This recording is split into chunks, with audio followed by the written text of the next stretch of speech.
अगर हमार शादी केहू और से हो जाई तो तू का करबा? तोरा साथे हम दहेज में चलम ना तो अपन नौकर बना के ले चली हो। तार दुख हमरा से देखल ना जाई। हट पगला, ऐसा थोड़ी होला।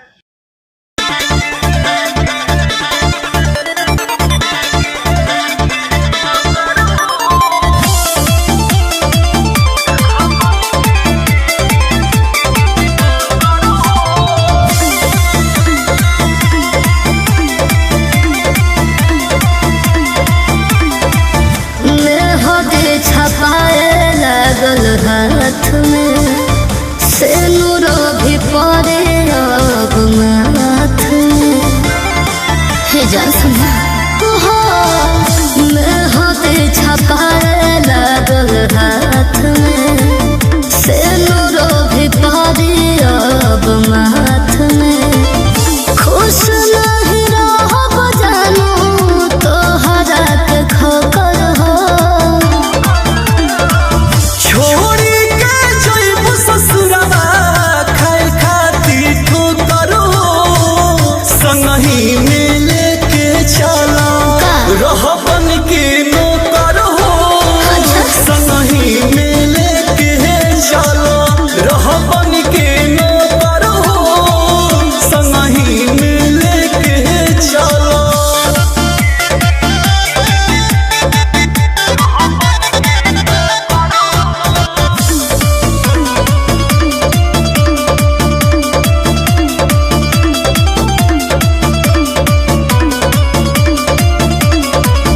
कुछ मजबूरी बा तब हो तो दूरी बा।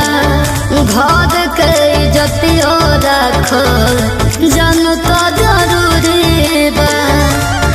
का करी हम मजबूर बानी।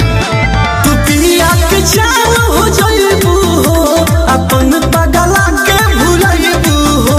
तू सातो जन्म के फेरा लेके जन्म भर वचन निभाइबू हो।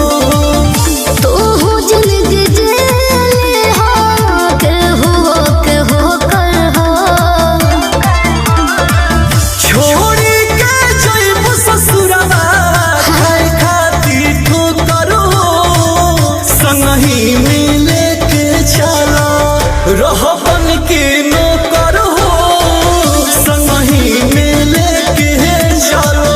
रहबन के नौकर हो संगही में लेके चलो।